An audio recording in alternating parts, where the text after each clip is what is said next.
Heroine Samantha గురించి ప్రత్యేకంగా చెప్పాల్సిన పని లేదు. తన అందం, అభినయంతో అందరినీ ఆకట్టుకుంటుంది. ఇక ఏం మాయ చేసావే సినిమాతో టాలీవుడ్ ఇండస్ట్రీకి ఎంట్రీ ఇచ్చి ఈ మూవీలో హీరోగా నటించిన అక్కినేని నాగచైతన్యతో ప్రేమలో పడింది. అలా కొన్నేళ్లు ప్రేమించుకున్న వీరు పెద్దలను ఒప్పించి పెళ్లి కూడా చేసుకున్నారు. కానీ మనస్పర్ధలు రావడంతో విడాకులు తీసుకొని దూరంగా ఉంటున్నారు. విడాకుల తర్వాత నాగచైతన్య రీసెంట్గా స్టార్ హీరోయిన్ శోభితా ధూళిపాలతో డిసెంబర్లో రెండో పెళ్లి చేసుకున్నాడు. సమంత మాత్రం విడాకుల తర్వాత మయోసైటిస్ అనే వ్యాధి బారిన పడడంతో సినిమాలకు బ్రేక్ ఇచ్చి హెల్త్ పై ఫోకస్ పెట్టింది. కాగా రీసెంట్గా సిటాడల్ హనీ బనీ అనే వెబ్ సిరీస్తో మన ముందుకు వచ్చి మంచి మార్కులే కొట్టేసింది.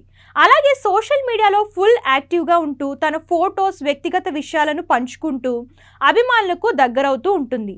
ఈ క్రమంలో ఈ భామ పోస్ట్ నెట్టింట వైరల్ అవుతుంది.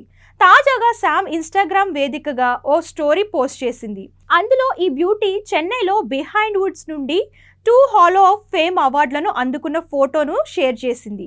ఇక ఈ అవార్డు వేడుకకు ఈ బ్యూటీ చీరలో హాజరైంది. చీరలో ట్రెడిషనల్ లుక్లో సూపర్గా కనిపిస్తుంది. ప్రస్తుతం ఇందుకు సంబంధించిన ఫోటోలు నెట్టింట వైరల్ అవుతున్నాయి. ఇక శామ్ 2 అవార్డులు గెలుచుకోవడంతో ఆమె ఫ్యాన్స్ ఫుల్ ఖుషి అవుతున్నారు. అంతేకాకుండా సోషల్ మీడియాలో ఈ భామకు కంగ్రాట్స్ చెప్తూ పలు కామెంట్స్ చేస్తున్నారు.